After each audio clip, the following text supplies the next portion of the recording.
All right, well, here we are for round two, for better or for worse. So you guys put up a poll. People voted for Africa by Toto. Not enough, though. Not enough. Yeah. I did. That's what I voted for. I could talk about that song for an hour. No problem.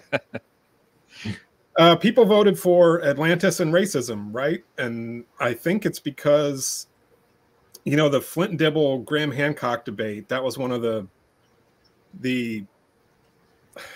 I guess it wasn't a point, but it was one of the moments I think that that stuck out to Hancock's followers, that he was accused of being a white supremacist and a racist, and Flint said, no, you know, basically I'm saying that you need to distance yourself from these ideas because they have a history and that's what they're used for, which I thought was a perfectly reasonable thing to say and correct.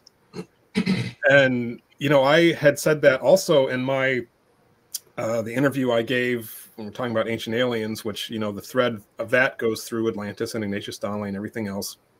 And so this Dunker guy made an hour-long video trashing me and saying I didn't know anything about the history of Atlantis thinking and it's not racist and all this stuff.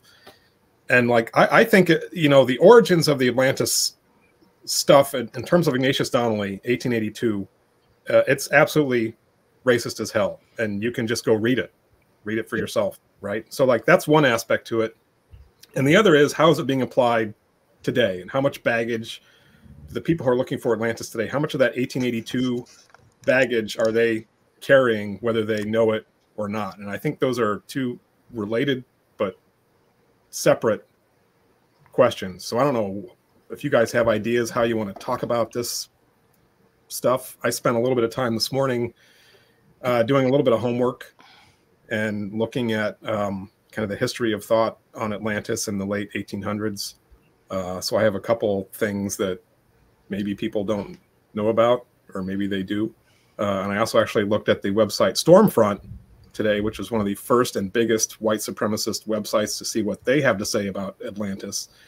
It's not really user-friendly. I did a little bit of searching, you know, and like there's stuff from Corsetti's reshot structure getting posted on there as late as yesterday. That's kind of what I've got. I don't know what you guys want to start with or how you want to do it. Well, let me start. I recently, in preparation for this discussion, I watched. It was, I think it was like a one episode show where this guy Simca, is it Jacovici maybe, yeah. Or like he, I guess sponsored maybe or by the director Cameron. He goes in search of Atlantis around the Mediterranean. So he goes to different places in the Mediterranean where Atlantis was supposed to be based on quote unquote evidence. And the funny thing is that in every place he went to, he was like, oh, this is it. This is it. Definitely. Look, they have the symbol here that it's many concentric circles, and they have this is it. And then they take him to a completely different spot in the Mediterranean. Oh, I think we found it. I think we found it, because it's based on the symbol is here. You know, it's a looks like thing and the whole thing. So I think that's and that can be expanded to the whole world, because as we were discussing earlier, it has been near Cuba, now it's near Mexico, you know, like everywhere in the world, in the middle of the ocean. Anyway, because there's no specifics about it. Yeah, I think even Danny Nadawajaja in the Gunung Padang guy, he wrote a book about Atlantis being in Indonesia, and he's firmly in that camp. So his idea is that Indonesia is the home of Atlantis. Everybody's all these guys have their own opinion of where Atlantis is. Yeah, Atlantis is an interesting problem. It's a fun fictional story. It's a wonderful story. I love it. But it never existed. And people are trying so hard to find something that spots it and goes, "This is Atlantis," and it's all for either their own personal glory, money. I mean, there's videos, tours, books, hundreds of them on Atlantis that you can buy. And I did notice recently a big uptick in fictional books that take place in Atlantis, that are about archaeologists in Atlantis. A lot of archaeologists books, all fiction, of course, but it just shows you how it's never going to end. I think part of the whole appeal of Atlantis is, I mean, it's a fictional world and you can build on it and you can create your own story out of it, which Disney's done, DC Universe has done, Marvel has done. They've created all these universes where you can, pretty much do anything, be anything, a superhero kind of thing. I remember, watching Patrick Duffy, the man from Atlantis, as a kid, thinking that was really cool, and he swam kind of weird and underwater, but it was. Yeah, he did like the whale tail thing going. Yeah, exactly. Yeah. It's funny. And it's all being suppressed by big archaeology. Yeah, so it's funny you bring up the fiction. I'll put this on. I put the highlighter on there so you can hopefully see it. So this is a Google Ngram of mentions of Atlantis, of all the books that Google has digitized. You can see there's a big uptick there starting around 1860, and it shoots up. So Ignatius Donnelly is 1882. So that first big bump right there, like that's before Ignatius Donnelly. So I became curious as to what people were writing about Atlantis in the 1870s. And one of the first things I came across was a scientific paper. And I think it was 1865. And the guy is positing that there had to have been a connection between Europe and the Americas because the coal seams are the same on both sides and the plants are the same on both sides and the flora are the same on both sides. So it was a biogeographical explanation, really similar to Lemuria later on, to explain the distribution of lemurs, right, which is where that lost continent got its name. And this is before, any kind of ocean soundings or anything else. And there was another follow-up paper like 15 years later, and the guy's like, yeah, he was right, because look, there's a ridge on the bottom. And of course, we didn't start talking about plate tectonics until 1915 and 1920s, 1930s, 1940s. So the idea that the continents had once been connected and then separated was not in existence at that point. They were saying that having a lost continent there called Atlantis, and he talked about Atlantis, and he talks about Plato in this scientific paper, like that explains that, which is not totally illogical. So that's one thing that was going on. People were talking about Atlantis in the scientific sense, and there were also fictional stories. I found one about it's like travels to Atlantis or something. I'll put up a screenshot of it. But it was this island that could disappear into the mists at will and come back out, and this guy goes out to it, and it was kind of this Garden of Eden tale, and it was full of fantastic machinery, and there were flying machines, and there were submarines, and they ran on something that wasn't, they didn't call it Vril, but it was the same kind of thing. It was like this energy source that they had harnessed, and it was inhabited by the Rosicrucians. They had gone out there, and they were now immortal, and that was Atlantis, in fiction in the 1870s. And archaeologists were talking about it, because they were trying to figure out like where the people of the Americas came from. And this is all pre-Ignatius Donnelly. So we've got, the Toltecs going on to found Atlantis and everything else. But it was really, I think, when Ignatius Donnelly comes along in 1882, and he's not the only person talking about Atlantis, but he's the one who says, okay, we have to explain where all these civilizations came from. So we're going to use Pablo's favorite looks-like method, because we've got pyramids all over the place, and we've got linguistic similarities, and therefore these all descended from the same mother culture, because these savages that are not Europeans are not capable of doing this. And like, to me, maybe there were other like really racist Atlantis things that came before that, but to me, like, that crystallizes the racist kind of way of thinking about ancient civilizations and their origins that like we still see today. Like it's the same. Like I feel like you could have written that book or published it last year and it would be the same stuff with your pyramids and your swastikas and all that kind of garbage. Yeah, and from the point of view of these guys talking about Atlantis, the racist part of it really is a kind of a necessity, because they're trying to justify their colonization of all these lands, and pushing out the people they find there that are, you know, quote unquote savages, justifying taking their lands and their resources and outright killing them, that kind of thing. So, yeah, it's pretty bad. Where did it start? The idea of them being, well, I guess because it was in Europe, they had to be European like looking people, let's say, bringing the knowledge to the rest of the world and spreading civilization and that, I'm guessing. I don't know. I think a lot of that comes from Helena Blavatsky and the Octopus Society. They're yeah. different. So you're asking like where's the first time people say, oh, they were definitely white? Yeah, kind of like where the white, because why? I mean, if we are talking about the Atlantis being in Indonesia, why were they not Indonesian looking people, or being by Cuba? You know, why were they not? Why didn't they look like the Taino people or Arawak? You know? Yeah, that's a good question. You know, when I looked at, I printed out a few pages of Donnelly here, and like my favorite passage is, or my favorite, my like I think the key passages. Yeah, I love to just go read some Donnelly at bedtime. The key passages are where he talks about, you know, civilization not being communicable to all. There are savage tribes that are incapable of it. If they don't have it now, they never had it, and so on and so forth. And I don't think he ever says they were all white people, but I mean that's clearly the implication, because he's contrasting Europeans with everybody else. We will seek in vain for any example of a savage people developing civilization of and amongst themselves without any external influences.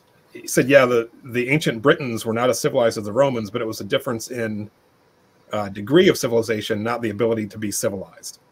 So the Romans were just farther ahead because maybe they had more secrets of Atlantis or something like that. I don't know. So I don't know if he ever says that they're white folks. And one Google engram that I did not do for this that's on my list is like, if you look at the word Aryan and the history of that, like it has a start in history where people start using it to describe stuff. And it's probably around the same period. I'm just going to guess. You know, when people were doing a lot of the racial classifications, mid 1800s. So having Atlantis associated with white people, it probably has like several threads into it, and I can't historically tell you, but I think that it, like in the Secret Doctrine, I'm pretty sure Blavatsky connects it to the Aryans also, but I'm not positive. Maybe one of you guys knows for sure. I don't. I'm sure the one who does it would be John Hoops. I find a lot of this, you know, a lot of the Donnelly stuff and the early stuff. I mean, it's interesting to a point, but I get bored really quickly reading all that stuff and the history of who started what. I know Helena Blavatsky and the whole Theosophist thing, they started the 5 races, I think it was. And I read up on that when I was critiquing the Empires of Atlantis book that guy wrote. I forget his name, Mark something or other. He was on Ancient Apocalypse for a minute. But, you know, and he quoted a lot of that 5 races thing and then claimed it wasn't racist. I don't see how you can do that, you know, but there were levels of people that were created and spread out through the world from Atlantis and other places, and it just crazy. You know, stuff that's completely blown out of the water by modern science and genetics, of course, but people still cling to that for whatever reason. Yeah, well, I think that's the question, is like, what is the reason? You know, because like Donnelly's logic, even though it's racist, like there is a logic to it. It's like, well, these things are all over the world, so we have to have an explanation for them. You know, I think you have to accept that indigenous people were not capable of these things in order to like buy into the idea that those similarities have that kind of meaning. So like that's kind of the foundation of it that makes it racist. But people do that now. And like, yeah, what's the excuse? With radiometric dating, we see that these things date to all different time periods, and we have independent lines of evidence for the domestication of different plants in different regions at different times. Like they are so different in so many ways. why would you still see those similarities as being like the key to understanding all of this stuff? And from the debate of Dibble and Hancock, I remember when Hancock was trying to show one of these similarities as, look, they have this bearded guy here and they have this bearded guy here, where the beard, it's a way of saying these were not Native Americans because they don't have beards. I think so. I think it's always and also I think in Ancient Aliens or those kinds of shows, they always go. I think in Pumapunku they show, or in Tiwanaku they showed a wall that have faces of different people, and they are trying to also imply that they don't look like the people who live there, but they look like people from other places. So it's always someone else coming to teach the civilization or to teach how to build pyramids or how to do the technology or whatever. But yeah, so that's interesting. I think another part of the problem with Hancock's portrayal of myths, I mean, he leans on this as if it's solid evidence, and I mean, there's some kernel of truth to many myths and legends. But I mean, a lot of the stuff he leans on is just pure syncretism and stuff that you can't trace it further, back further than, the period in which Europeans show up, and Europeans are, influencing these myths and changing them slightly so that they can get people, into their churches and convert them into Christianity and take their land. Oh no! Since you mentioned traditions, I'm remembering also that one of the things that are usually said in trying to justify all this is that the natives have a legend where they say that the people came from the people who, like, the Inca said that they didn't build this; it was built by other people, let's say, or they have a legend where some people came from somewhere else to build or to give them advice on how to build the things. So it's those are the legend component, let's say, to this, which in some cases I'm guessing it's also it could be something planted by the Europeans when they came here, trying to justify the whole thing. It could also be like societies really do forget, like time passes. Nobody tries to dispossess the ancient people of the British Isles from Stonehenge, right? Mm-hmm. You can go back in history and there are all kinds of explanations that they themselves wrote for Stonehenge, that giants built it, that Merlin built it, that it was the Druids or whatever. People don't, societies don't remember, it's not like they can Google it.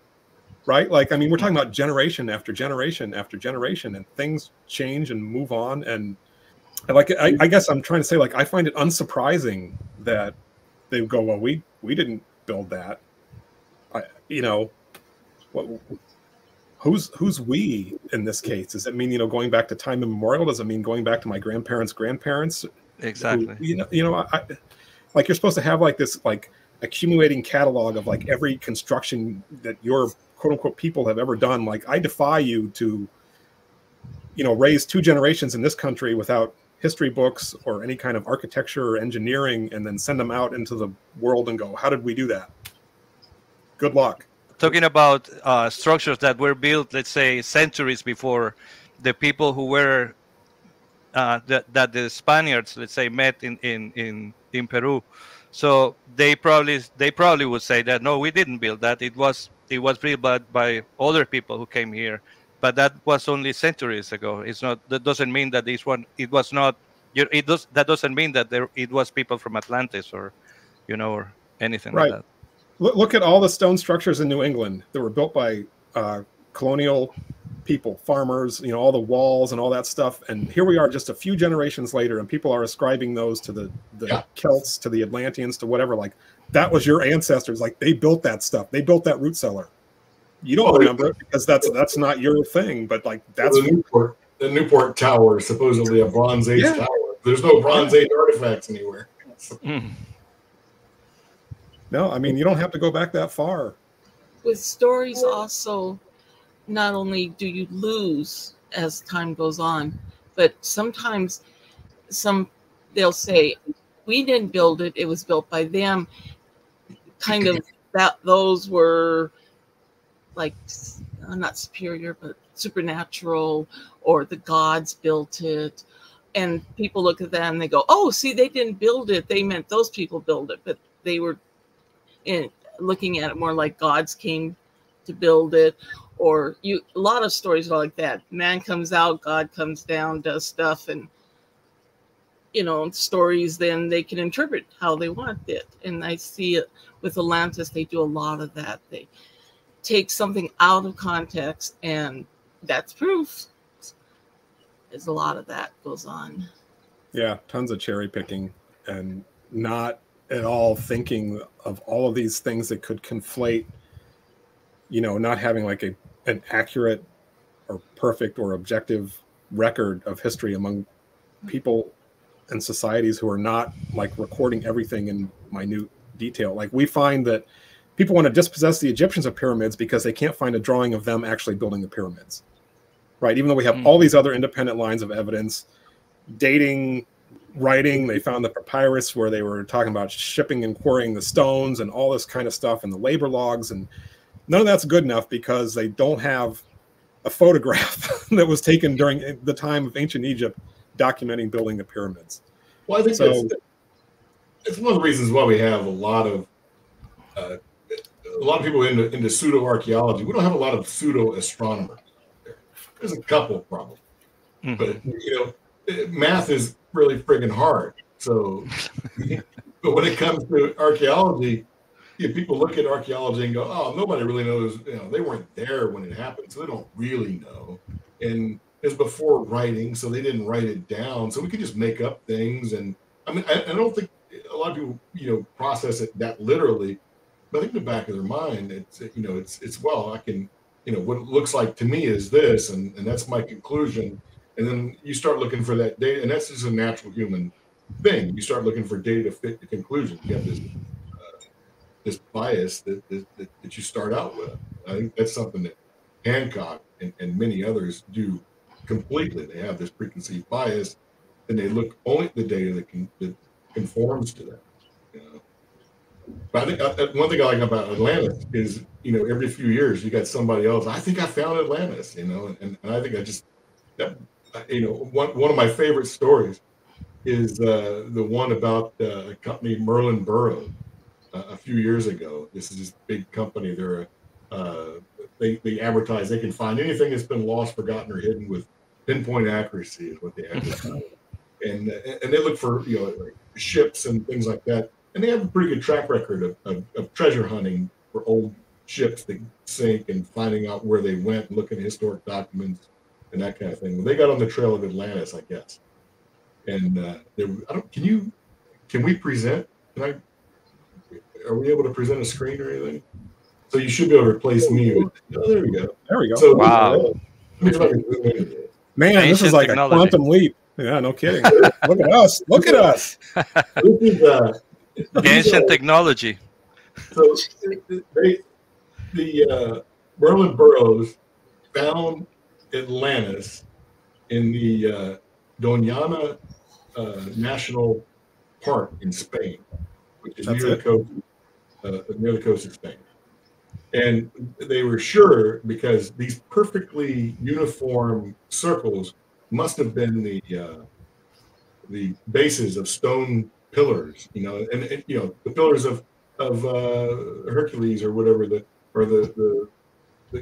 gates, that's what they thought these were. And there was two sets of these exactly alike.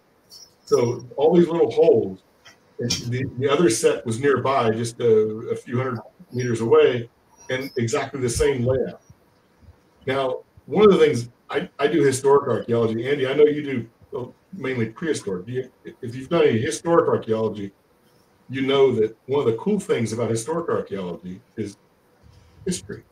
You can look at records. So when I look at a map and I see a feature the first thing I do is I wonder if there are any other maps that I can look at. So this map, this was from Google Earth in 2018. The cool thing about Google Earth is it has a timeline. So I zipped backwards in time, and when I got to 2004, the same exact spot. None of those holes are there. So immediately I think, well, that's odd. If they're not there in 2004, and they're supposedly there 9,000 years before Plato, how come they show up in 2018? So I started Googling, and it took me about 10 minutes. Big archaeology at work.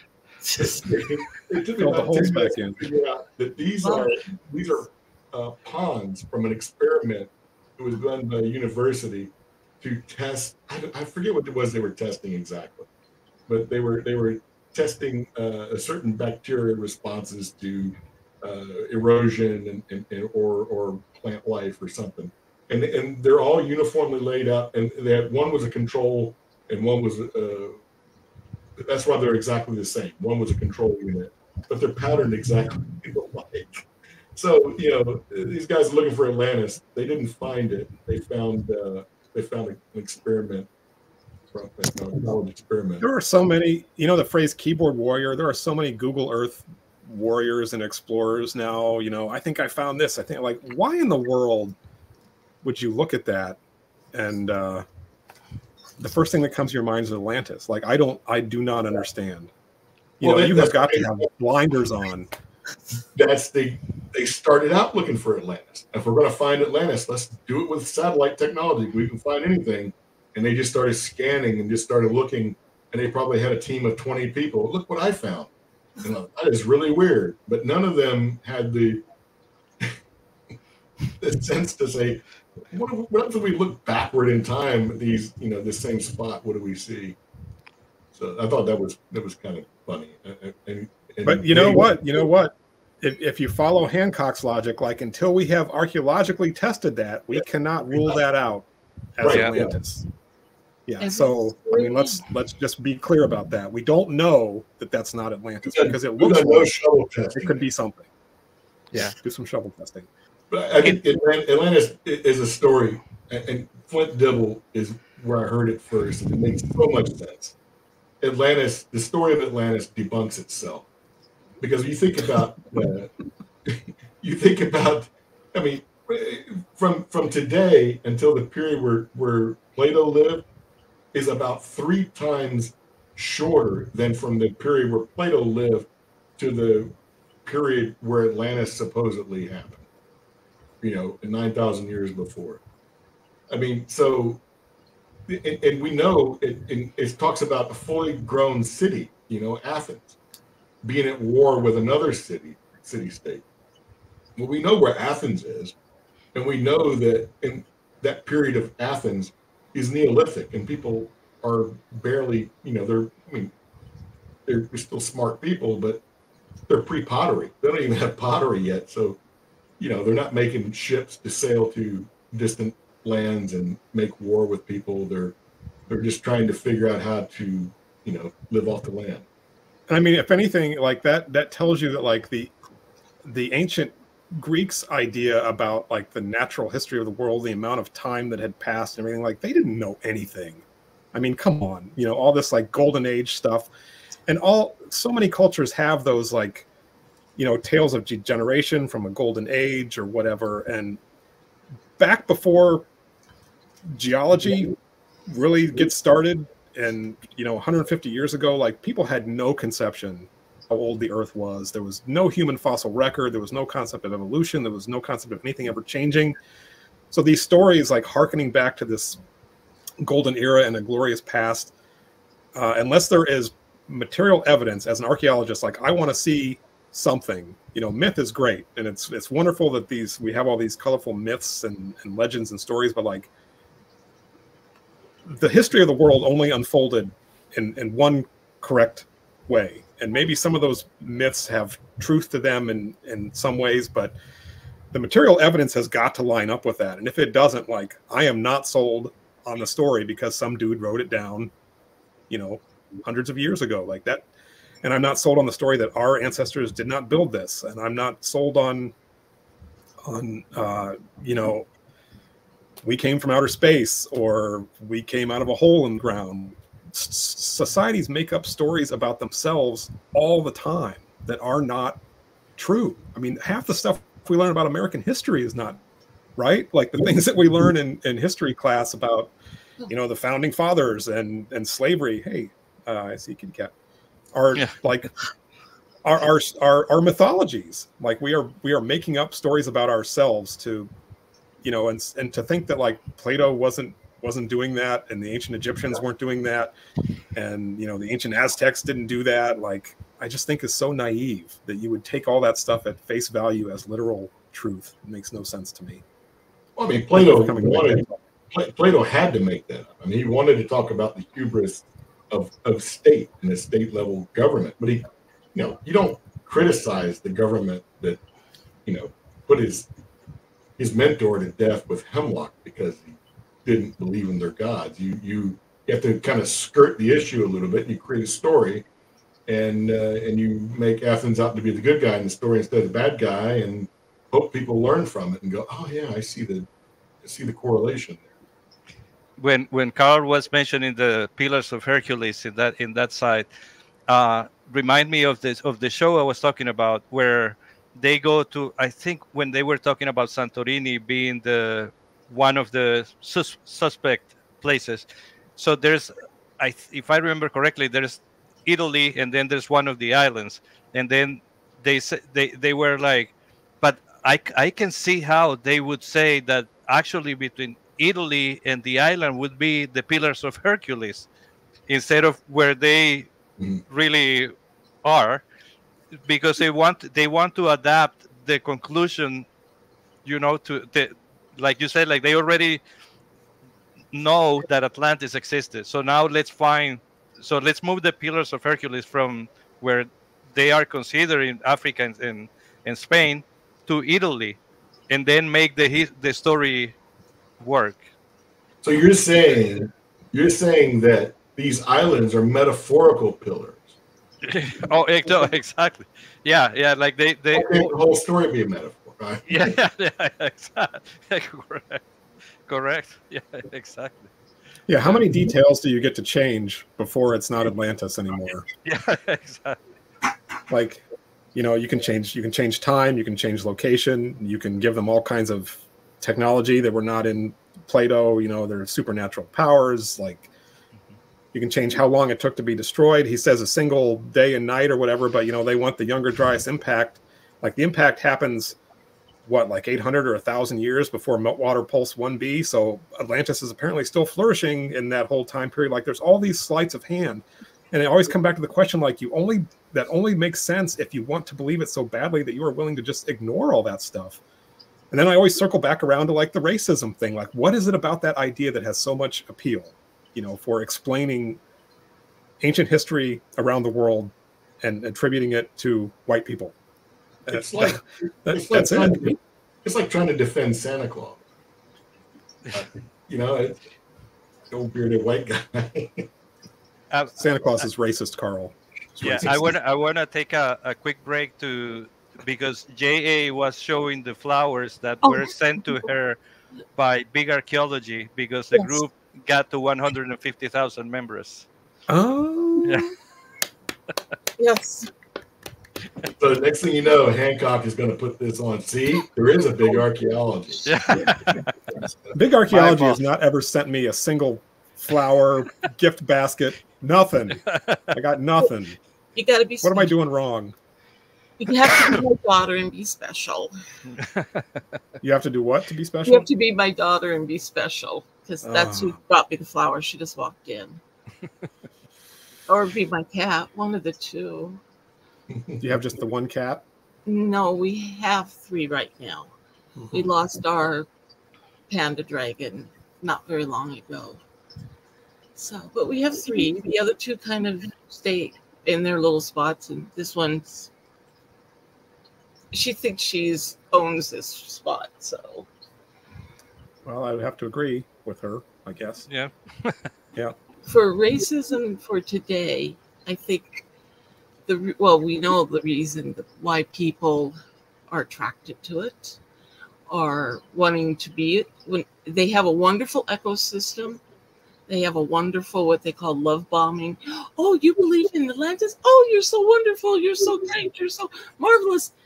Look at what we know, and they don't know. See, we have been given the power to know this. They have it because they're bad, they're wrong, whatever you want to put as them. It's also the fact that once you feel that you are superior or above somebody else, it becomes then very easy to go, oh, well, that was made obviously by people like me, not by the people who actually live there. And they just double down on that. They don't want to give up that power. Plus, who wants to admit that they're wrong? Not very many people. Mm-hmm. They don't want to say, I was wrong. I do think most of the people who are, believers or consider these stories to be true or have merit or even on the fence about this stuff, I don't think these folks are particularly racist or anything. But people like Hancock, they know better. And I don't think he's racist, but he knows he should be distancing himself. But instead he doubles down and how dare you call me racist? And Flint's like, no, I didn't call you racist. I said you need to distance yourself. No, you called me racist. And it's like you're not hearing, he hears him. He hears him plenty. He knows. Yeah, I feel like, when there's a piece of evidence that seems to support an idea like the bearded white Quetzalcoatl, like it's just too hard for those guys to walk away from it and go like, we got to discard that one. And to me, that's part of the definition of pseudoscience. Like they don't want to get rid of things that don't work because they fit the story so well. And like the Olmec heads. Yeah. Like Pablo said, like we have all kinds of genetic evidence, but you want the Olmec heads to be somebody other than the Olmec people. Hancock is back on that right now. Whenever we have a post come up on the site and it's about racism or archaeology and the roots of racism, it's wonderful to read the comments. I have deleted so many people because I could not keep it together. Just the insults were outrageous. But the one thing I noticed, people, they take it personally. Oh, you're calling me a racist, are you? Oh, I'm this, just like what Mr. Hancock did. He immediately jumped on that and just pounded away on it. They can't seem to separate what the racism is in this thing from themselves, which they blend it together. So they believe this somewhere down deep inside, or else you wouldn't say it, that they believe in this form of racism. So it's still prevalent today. I don't know if the Paracas schools are connected to the Atlantis thing, but I wanted to mention that Brian Forster, who is that he's promoting the Paracas schools as being something else, even like they didn't have human DNA, and stuff like that. And then because they did a DNA test with I don't remember what was the name of the person who did it, but then he did it with Andy's friend. With what? He did it with Andy's friend, Mr. L.A.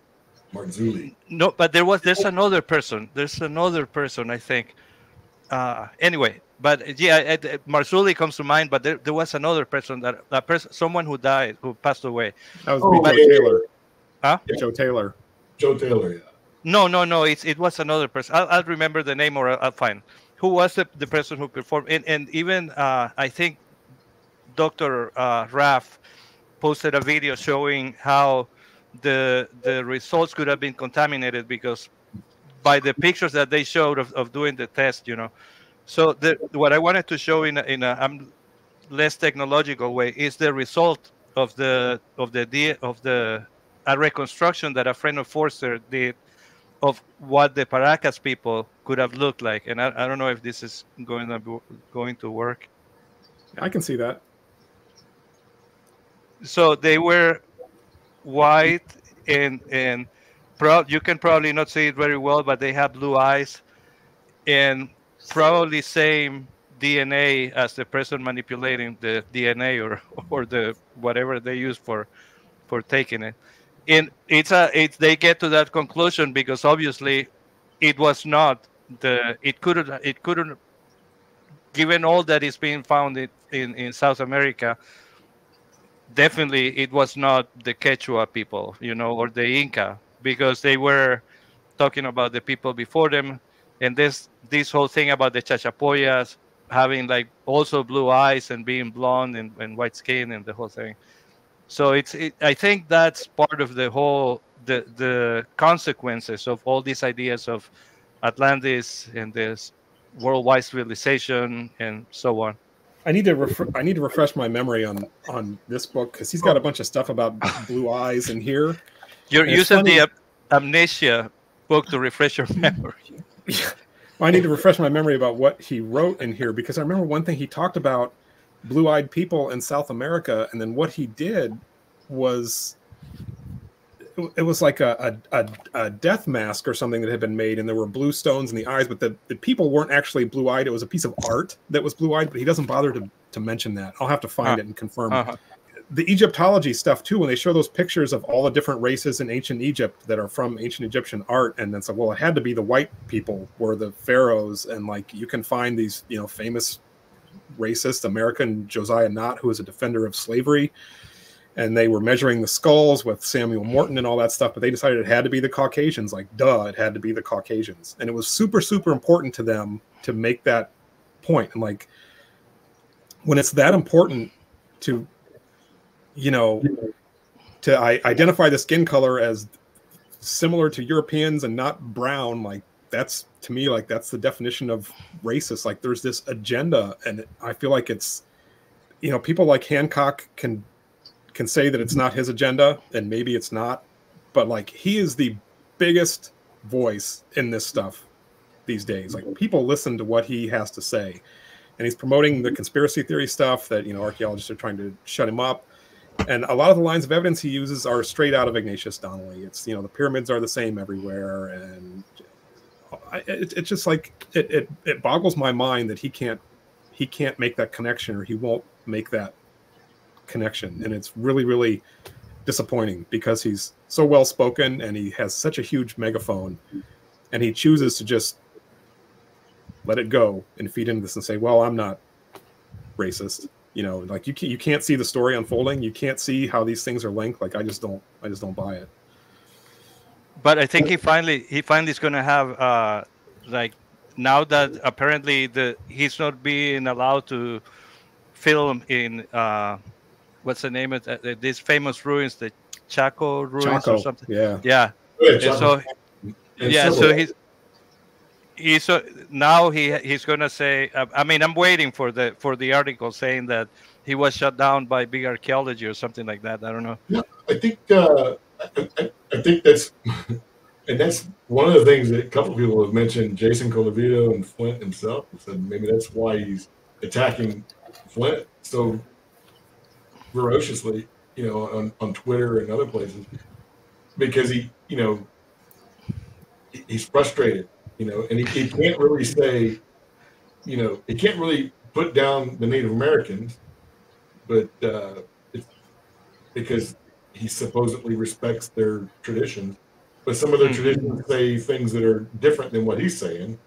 So I don't know I have no idea. It was really his production company that pulled out of it. So I think he's stuck. He can't really do anything in the United States now. So he's going to have to stick with South America and Central America. I followed Hancock's reaction to people saying that Flint Dibble, misrepresented the shipwreck data, and he misrepresented the Ice Age metallurgy data. And Hancock just amplified that stuff over and over again and talked about how, Flint Dibble had been dishonest and all this. And it's like, dude, it was part of what was that debate? Like a 4-hour discussion or something like that. And it's like, those guys both had like hundreds of slides. Like I probably already misspoke like 5 times in the last 45 minutes here.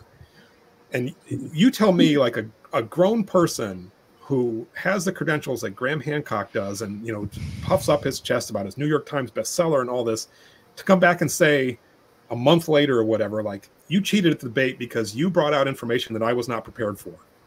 Like, he should have been able to rebut that himself. He should have gone, no, you're wrong about that. Like, why wasn't, you know, whose job is it to prepare him for the debate? Is it Flint Dille's job or not? I don't think Flint wasn't wrong about necessarily. I mean, the ice core data, from what I saw, he just said that there, you know, we should see this in the ice core data. Here's an example where we do see it. And then they said, no, that's not even from that period. You lied. Said, no, I showed you what we should see from a period that, you know, did exist. If we go to the period where it should be, it's not there. I can't show it to you. Yeah.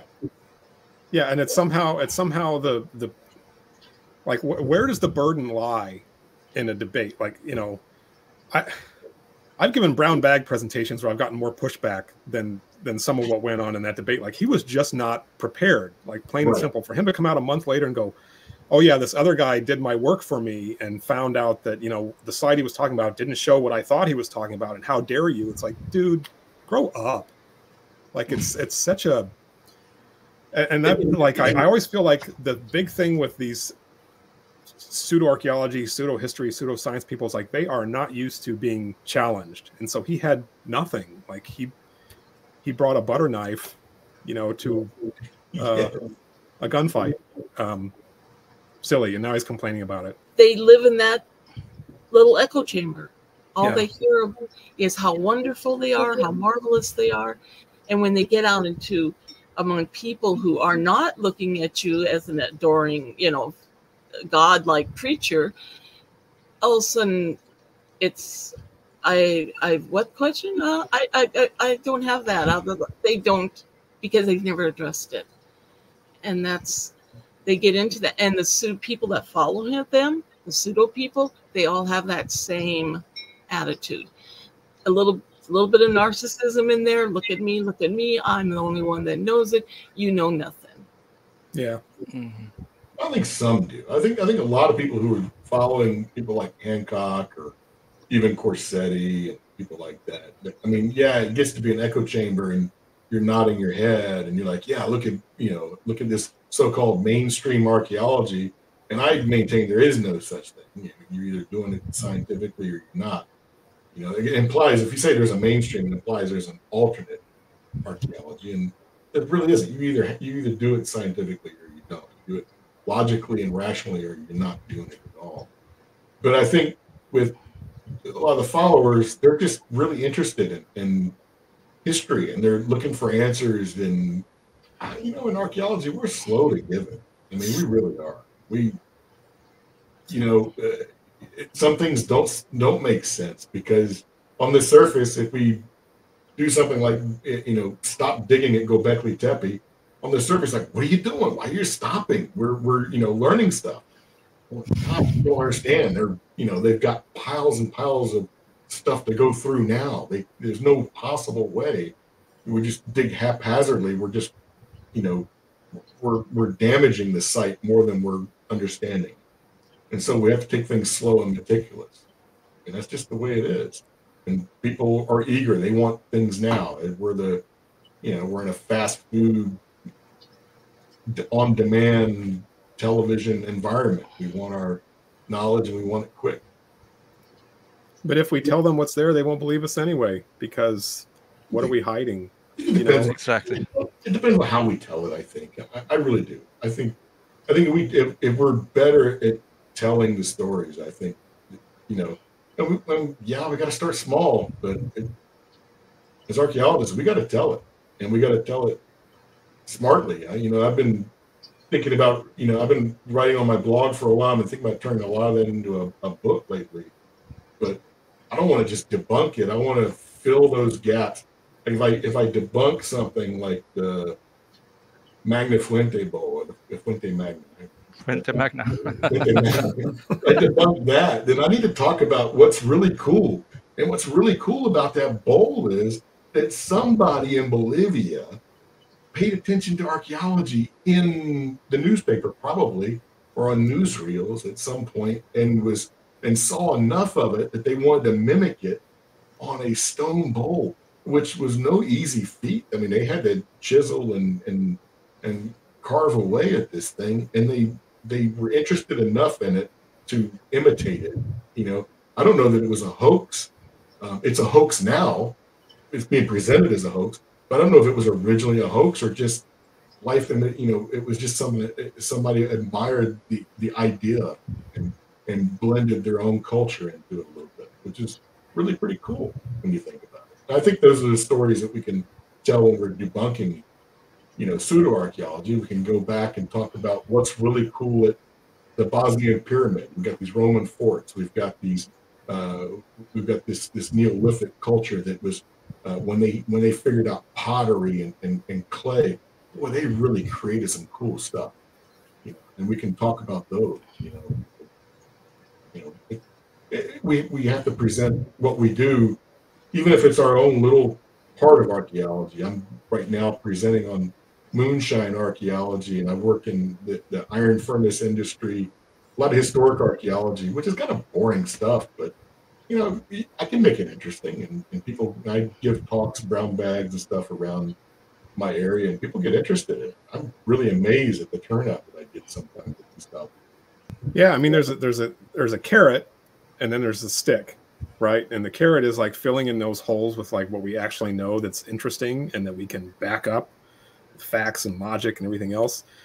And then there's a stick part, which is like where for me, like the racism thing comes in. Like, why do people want to believe these things that are so obviously false? And like, I think we need to be able to explain that too. We got to be real careful about it. And I say this coming from the guy that in the article that Flint and John Hoops and I wrote for DSAR, the SAA Archaeological Record, more recently about ancient apocalypse. I was the guy that where it says now the R word and bringing up the R word. That was me, and they were kind of like But even still, I mean, we have to talk about those things. We have to talk about the racist point of view of it, but we also want to be careful not to make the people who are the consumers of this stuff to feel like we're saying you're racist, Right. No, it's tricky because the history of the ideas, like they do have a lot of racist threads in them. Like that is a fact, like that colonial era Ignatius Donnelly stuff, like it's racist to the core, and Josiah Knott and all those guys, like that was their worldview. And like, right. Find me a bunch of white Europeans from the mid 1800s that were not racist. And like, I would like to meet those people because that was the dominant view of the world at that point. So I think you can't pull out like the pieces of quote unquote evidence of that uncritically and take them and apply them today without going, hey, I wonder why this seems like it was such a strong thread or like a point that they tried to make. Like, why was this a convincing argument in the past? And like we can winnow away a lot of those things. Like we know all about the seafloor now. We know about the domestication of plants in different places. Right. We know about pyramids and the construction of pyramids in the Maya and the Aztec. Totally different than Egypt, right? They weren't using these big stones. And in fact, one of the things that I read this morning was this guy who was debunking the idea that the Toltecs went on to form Atlantis, which was I forget the name of the guy who said that. I'll figure it out. Basically, he was saying that the pyramids in Egypt and Central America, totally different, completely ridiculous, not related to Atlantis whatsoever. But, the people from Central America came up and they built the mounds because the Indians there were far too stupid and savage to ever have done that. So his like racism was like parsed out a little bit differently, but it was still racist. He was using like logic and evidence to try to figure out the past, but through this like racist lens of thinking that, some people are not capable of building things. And that breaks down on what your skin color is and what your hair color or what your hair is like. That's the definition of racism, that race actually matters to that degree. Like, I agree with you, Carl, that the people who are into this stuff aren't necessarily racist at all, but they should still like have some kind of appreciation for the history of those ideas and where they come from. And it's a really hard line, and one that I have not navigated well in lots of instances to try to like make that distinction. But I think we just got to keep trying to make it. In the Facebook groups discussions I have, what I hear is people saying that it wouldn't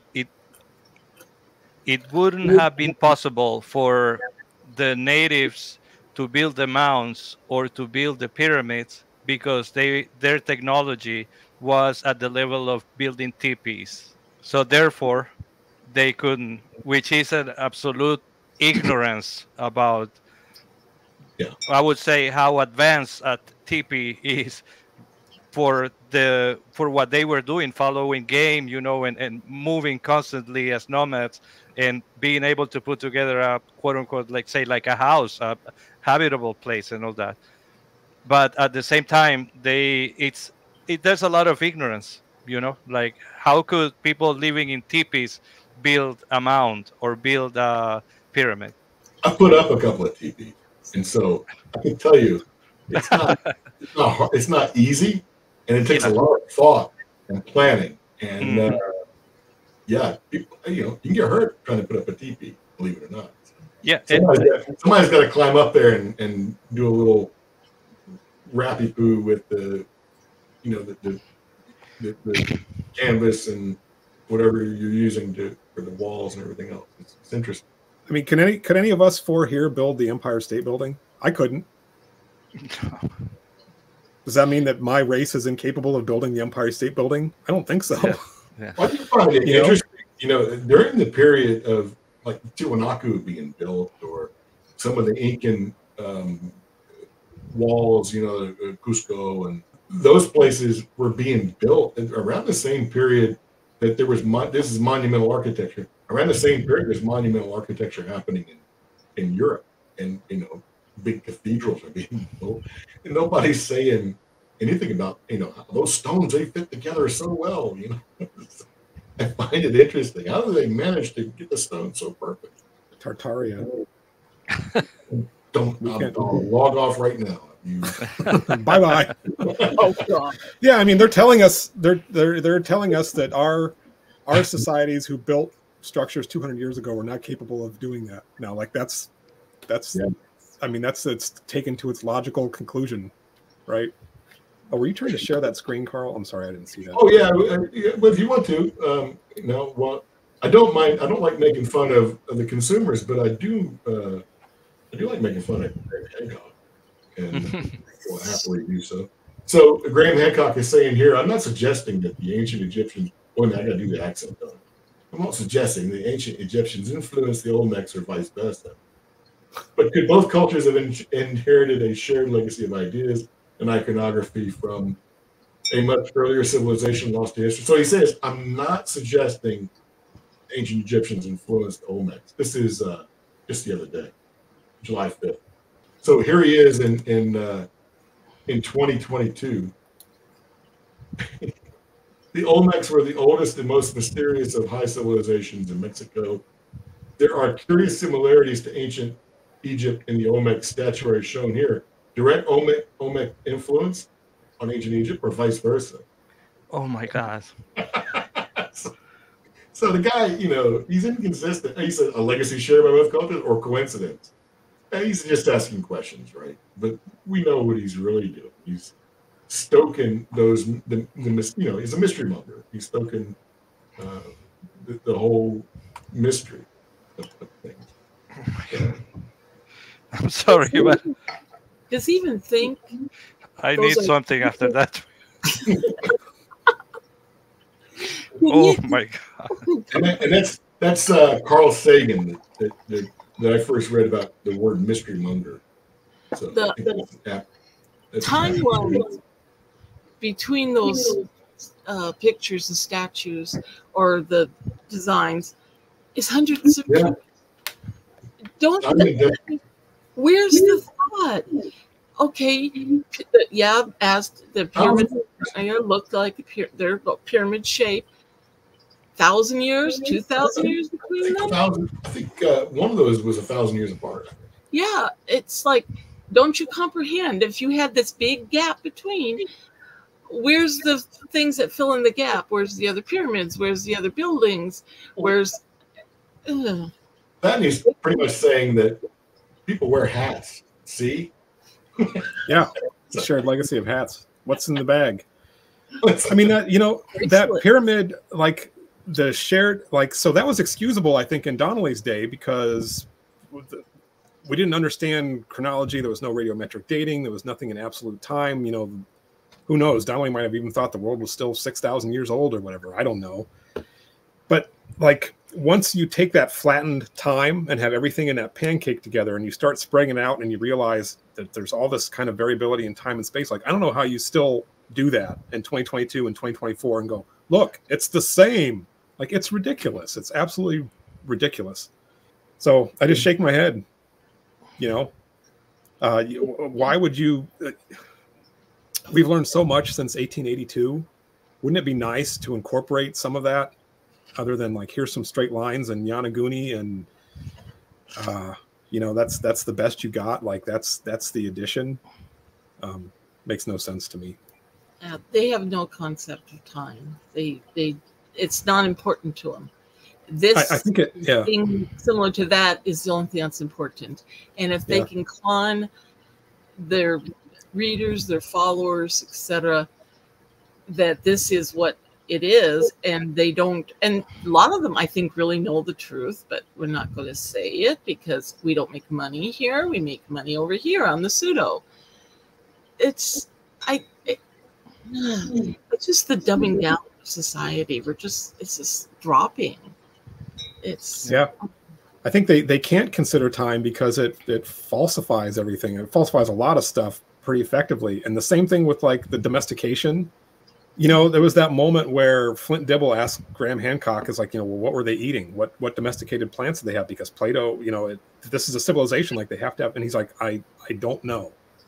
So, you know, so your civilization, who you don't know what they were eating, took all those different crops around the world, and they didn't take the seeds of the plants they were eating in Atlantis. They took the idea of domestication and they went amongst the hunter-gatherers and said, yeah, you got to start selectively harvesting this kind of plant. So in thousands of years from now, you will have a viable domesticate. That's what you really need to do. And you need to stick to that program. Like, that's the message of these, you know, shamans and priests from Atlantis. Like, it is so patently ridiculous. When you have independent development in all these different areas of the world, to say that there's no way this possibly could have evolved independently or developed independently, because it did. Like, we know it did. And whatever, 6 different cases of, you know, state formation and domestication around the world. And we can document that because archaeologists have done the hard work of doing that over the past century and pieced it together, and just keep saying the same thing that we said in 1882, because it sells books and it appeals to something like, you know, J.A. was saying, where you want to be in on part of the mystery, you want to have a conspiracy, you want your people to be special. I found this image of Yonaguni, which adds to the... Yeah, that's it's a nice one. Yeah. It's a monument now. It's unbelievable. And I wonder how many people are going to take a look at that meme and then not go and find images of the real site, how it looks like, and just believe that it's a real pyramid like that. I'm amazed that you know, more people don't look at you see the underwater pictures a lot, but there's not a lot of comparison of the above water geology. I mean, when you get above the surface, the geology looks almost exactly like, precisely like the geology under the water, except it's a little, I mean, there's a different erosion going on, different weathering is happening underwater, of course.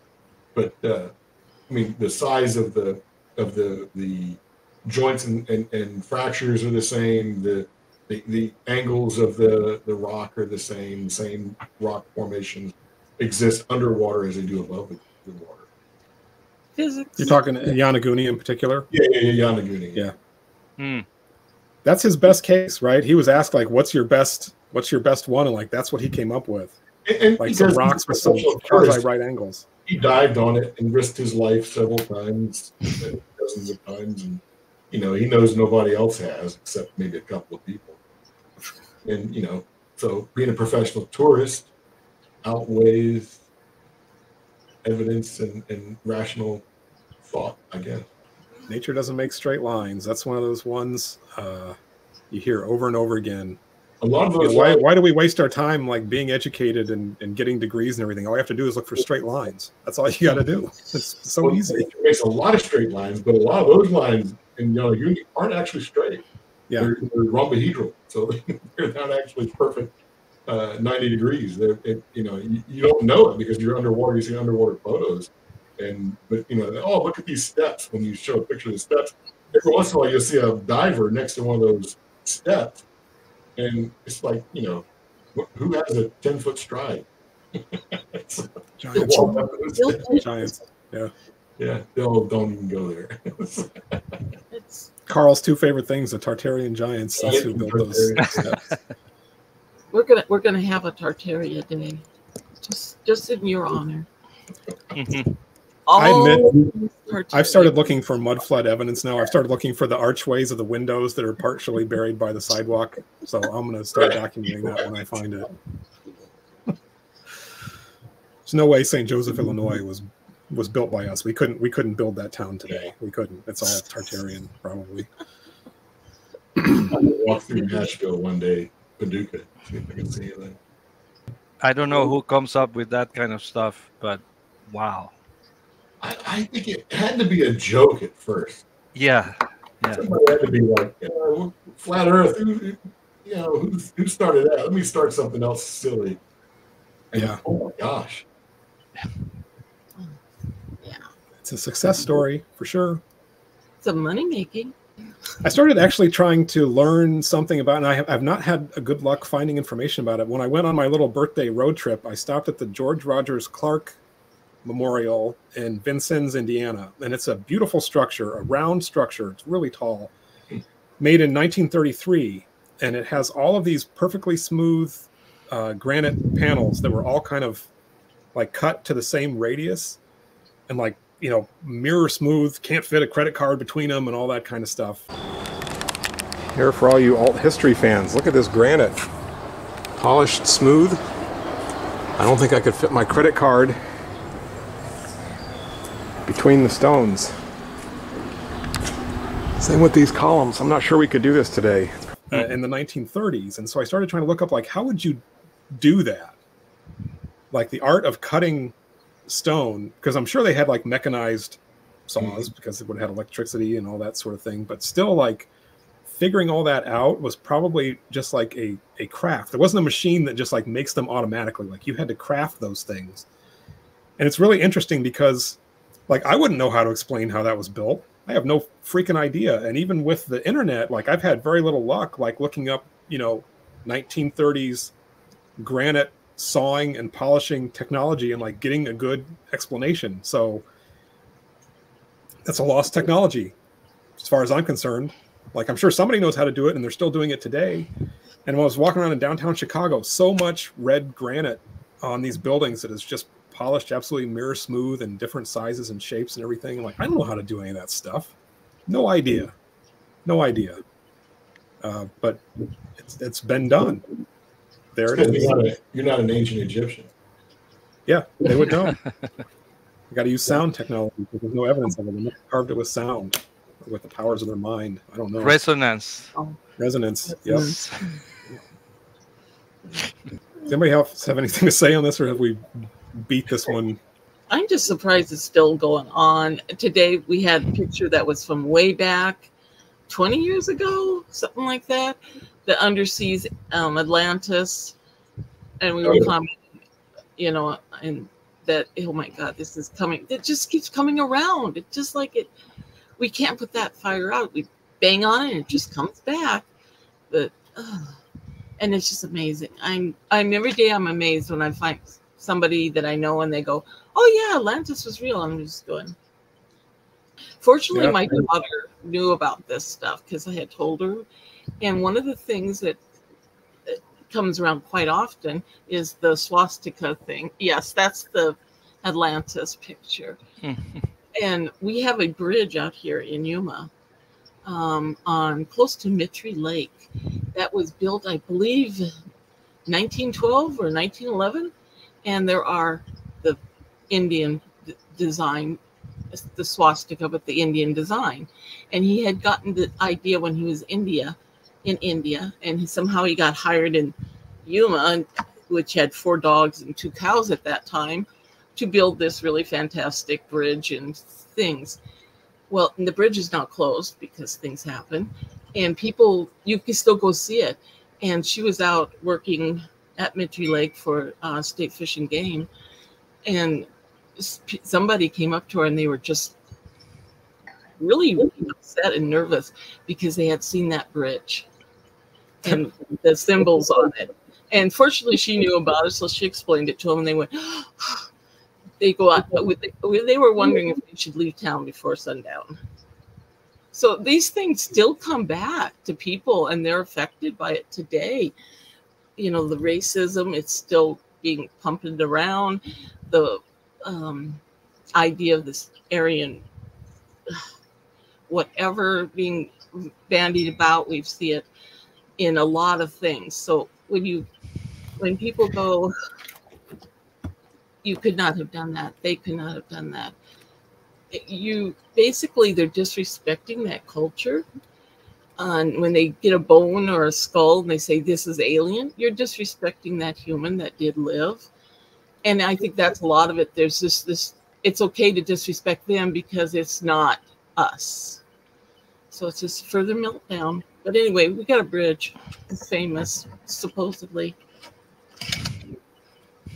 We have secret society of whatever they are out there by that bridge. They hold their meetings. I'm looking in Sephir's book for the swastika meme thing, which Corsetti also used in his video. I don't know whether Sephir was the originator of that. Is that the one from the Bearcat Gallery? Surely he's got a detailed sources list. Yeah. No, that Bearcat one. So I have inquired twice now. I don't know if you watched that video of mine. I've never seen a Hopewell artifact that looks like that before. I don't think that's a real artifact. The only other time I've ever seen it is in his Sephir's book. They do and have so Corsetti did this ancient civilization signs that you should look for, and one of the things he was on about was the swastika. Here's the page.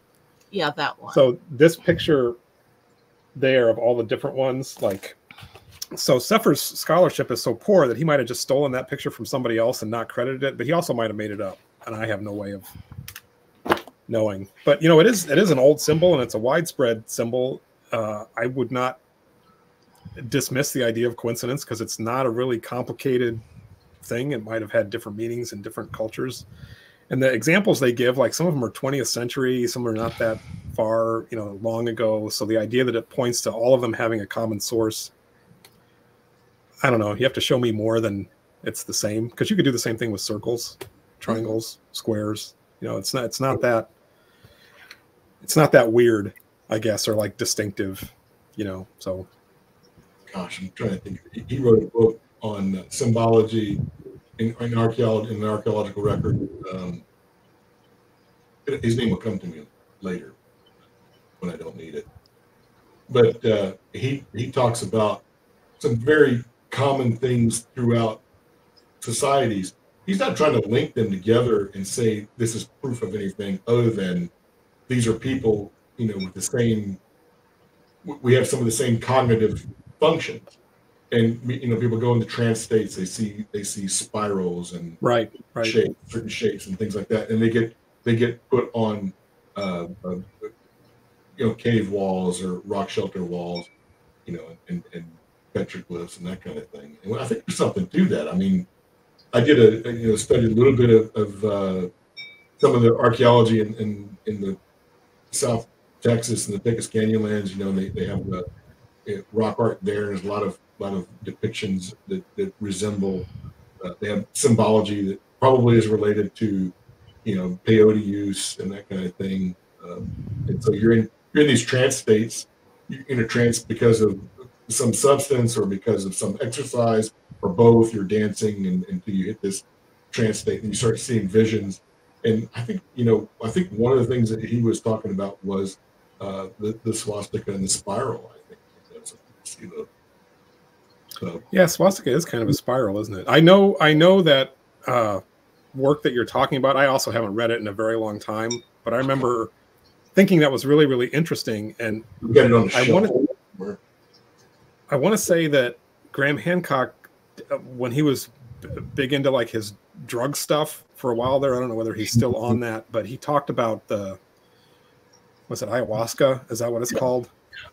And, you know, you see the squares and the circles, and maybe that has something to do with like why people are making geoglyphs of that shape or whatever. And a lot of cultures also use them as symbols for the sun and the moon and like really, really basic, like natural stuff. So why is it that surprising then, like that you would find a circle and a square in two different places in the world if they are like such fundamental shapes and maybe even like ingrained in our cognition somehow that they come out in trance shapes or that you see them and you want to transcribe them? Like that seems totally normal to me. And like I've never done that stuff. Like pot is legal in Illinois and I smoked it once and it made me feel like a dope. So like I'm not into like drug things at all. I like drinking, but I don't like the drug stuff. So like I have no experience with like what one sees and, you know, that kind of like altered state or whatever. But if it's such a common thing, then why wouldn't symbology related to it also be a common thing as you try to like kind of materialize that, you know, or communicate what you were seeing or experiencing? Yeah, for a while there, I was really into the archaeology of cognition, cognitive archaeology, and read a lot of different things like that. So, back in my formative years, back before the moonshine train got you. Before historic archaeology took me over. Yeah. Well, Pablo, on all your ayahuasca trips, did you ever see any spirals or swastikas or anything? Where? Wow. I want to party with you, man. No, I was thinking that maybe like there's a famous mural that was found in the Amazon recently. I have not looked at it in detail. Huh? Venezuela? Was it Venezuela? Or Venezuela? Yeah, Venezuela. I think. Yeah, the Venezuela Amazon. Yeah. I guess. Yeah. I just saw it like yesterday. I didn't read it yet. Yeah, but I'm guessing like there's a lot of symbols there. I'm sure there's some spiral. There's something like resembles a swastika, a cross. You know, and you could say, you know, that why is there a spiral here and there's a spiral here in this other continent? What does that mean? You know, and imply some visit, because the only way that a spiral could be painted is by someone telling you. You know, it's not something that a person can come up by themselves, you know, in two different continents, which is I wonder if it spins the other direction if you're south of the equator. Oh, good point. Well, we could test that in Australia, but Australia doesn't exist. I don't know whether you've heard that one. I've not heard. It's fake. Well, there's the Gosford, is that how? Gosford glyphs, the Egyptian glyphs in Australia. Fake. Yeah, Australia's fake. Yeah, exactly. Yeah, but that would be the proof that same as the Grand Canyon. Saying that. Well, we have the inner dimension also in Grand Canyon, so we can go any place. Oh, you're right. All the money we're going to save. Except Australia, because it's fake. I think Australia disproves a lot of the flat Earth stuff, so therefore it has to be fake. Because why does it take so long to fly there? You know, why do you go this route? Because anyway, that's the height of the ice wall. Tell that to Mad Max. It's all too real. All right, another round table in the can. Sure. I think it'd be cool to just do them kind of, you know, semi-regularly or whatever. I was posting on my YouTube page like a lot of my art stuff from years ago. I was putting all those videos. I lost like so many subscribers over the last day because I think a lot of them are there for like the fraudulent archaeology stuff, and there was too many other things people just like click. You know, you can make more channels. You can well, so I tried that. I originally had everything in one place, and I thought, oh, I'm going to do something, a separate channel for my art stuff. And then like I had a hard enough time maintaining one channel, let alone two. So I just said to hell with it. Like, I don't care. Like, I'm never going to make any money off YouTube or anything else. You know, I think I'm to the point in my life where you either like it or you don't. I don't care. I'm just going to say what I want to say. And after I die, my kids can go to my channel and go, this is the stuff that Dad was into or whatever. That's kind of why I'm doing it. So yeah, screw this archaeology stuff. I'm going to start working on my drill-powered record player. That's going to be the key to my early retirement. This stuff is so crazy. Like, you know, like you get into it, and then like maybe my memory's going, but like I forget it like a month later. It's like, oh yeah, that was really interesting. I don't remember that guy's name because there's just like so many little threads that you have to follow out. Keeley. It was Keeley's machine. Yeah, he was a. Anything you want to say before we wrap this up? We're at an hour and a half. Closing thoughts. Have a happy weekend. Happy weekend. I leave here. I go to the Lowe's and pick up the rest of the hardware I need to finish my desk. So I've got. I spent yesterday sanding and cutting, and I got a new. This old desktop is going away. I got 3/4 inch plywood. This nice birch finish, and I stained it yesterday. I'm thinking about doing a polyacrylic coat on it, but I'm not sure. But I'll have a new desk. You won't see it. You can't see it now, but I'll see it. Did you guys notice I rearranged my office? I used to have that curtain in the background. I used to be sitting. We got a. I'm pointing at my own screen. You can't see where I'm pointing. So that's my kid's corn snake back there. That's where my computer used to be. So I'm. Okay. It doesn't make a difference to you, but it's much nicer in here than it was before. I'm happy with that. Pablo, what are you doing this weekend? Resting, cleaning, drinking coffee and wine. Yeah, not much. I had a final thought and then I forgot about it. But let me. You waited too long. I know. Yeah, I forgot. J.A., what are you doing this weekend? Well, we're still doing the room here. My daughter's been doing it. She's still got a strip of floor that has to be sealed. And then all these bookcases have to be removed at some point and the carpet ripped out underneath them. We had like 2 inches of carpet and foam. I mean, it was a lot of carpet. So we're doing that. And I guess my daughter's planning something. That's what she brought the flowers in for, because unfortunately it's another day older today. So I don't know what she's got planned. She's been back and forth doing something. Are you saying today is your birthday? Yeah. Oh, happy birthday. Happy birthday. I'm a Caesarian. Would you like me to not reveal your birthday on the YouTube? Oh, I don't care.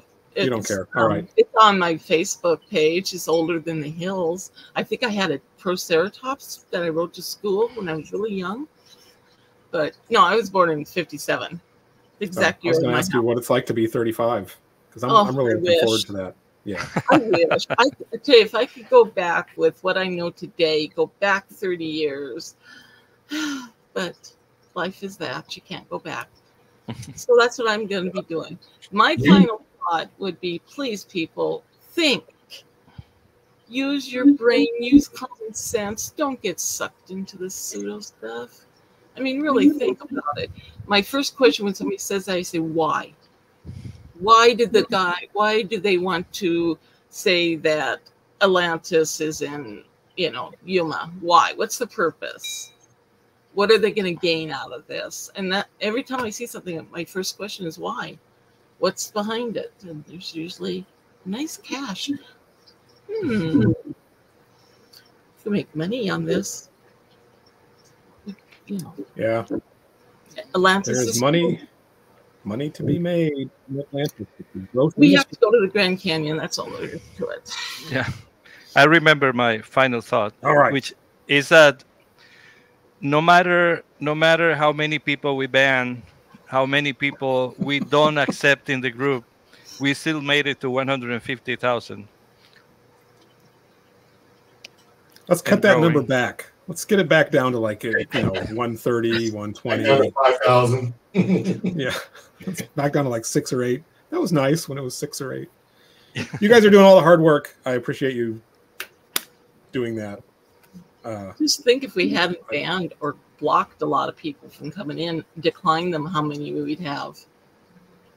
We'd probably be topping 400 to 500. I bet. That's very large. Because I know I declined 80%. You're harsh. I am. Rough. I am so mean. If they don't answer Mean, the questions, yeah. it's You're decline. who was it that called us a mean group? Who was that? Oh, that's been said many times.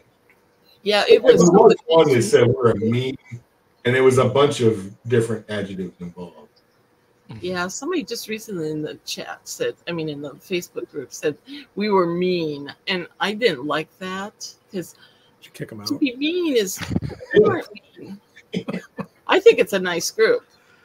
I don't think people are mean. People can be brass. They can be a little rude, sometimes a lot rude, but I don't think. Yeah, I think I responded to that one because they were talking about the group as a whole, not just admins, but they were talking about the mean-spirited is what mean-spirited. That was it. Yeah. There was a post where someone was asking a question, not affirming anything. They asked a question about, I think, Gobekli Tepe or something. I forgot. And so people started responding, giving information. But there was a comment saying, this group used to be a group where we could vent and we could do that. Just based on one post, he was already criticizing the group for having changed completely. This group used to be, and now it's completely something else. Oh my God! You've been on Facebook a year. It's rough out there. It's rough. All right, kiddos, we good? Awesome. All right. Bye-bye, everybody. Bye-bye. Take care.